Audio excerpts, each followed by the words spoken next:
Je m'appelle Émilie Gachy et je suis chef de culture légumière sous serre. Je travaille pour 6 agriculteurs qui se sont associés dans ce projet d'exploitation de serres légumières. Je suis donc responsable de cette exploitation tant au point de vue technique culturel que ressources humaines, que maintenance, que flux logistique et flux produits.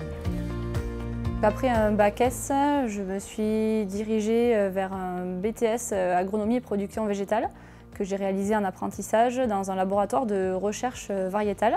Et ensuite, j'ai intégré une école d'ingénieur agronomique. Je pense qu'avant tout, il faut être passionné par son métier, passionné par l'agriculture. Il faut être très disponible, mais je pense que la qualité principale pour être chef de culture, c'est vraiment la réactivité. Et la réactivité va dépendre également de l'observation que l'on fait de notre milieu vivant.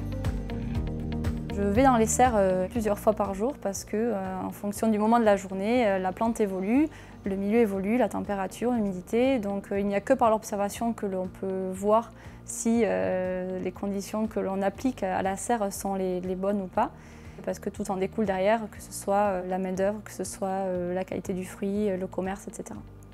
Laurence, pour le palissage, est-ce qu'il y a des personnes qui sont très en retard? Il y en a qui sont en retard, mais bon, comme il y en a d'autres qui sont en avance, donc ça... Donc ça va aller pour la semaine. Il faut savoir que c'est un métier où l'administratif prend quand même une grande place.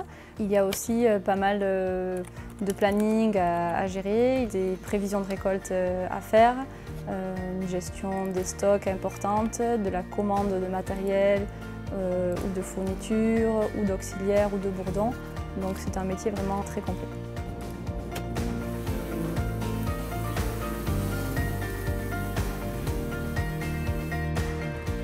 Oui, bonjour Jean-François, ici Émilie de Tom Daki. Je t'appelle pour la commande de bourdons de cette semaine. Forcément, il y a beaucoup de matériel, que ce soit des automatismes, que ce soit des pompes ou des matériels qui sont tout simplement électroniques, électriques. Je me dois d'avoir la compétence de savoir détecter une panne et d'en informer soit un service maintenance, soit un intervenant extérieur. Ce qui me plaît le plus dans ce métier, c'est vraiment la diversité du travail. C'est-à-dire qu'aucune journée ne ressemble à une autre. C'est tellement diversifié que le matin, on se lève et on ne sait pas exactement comment va se dérouler la journée.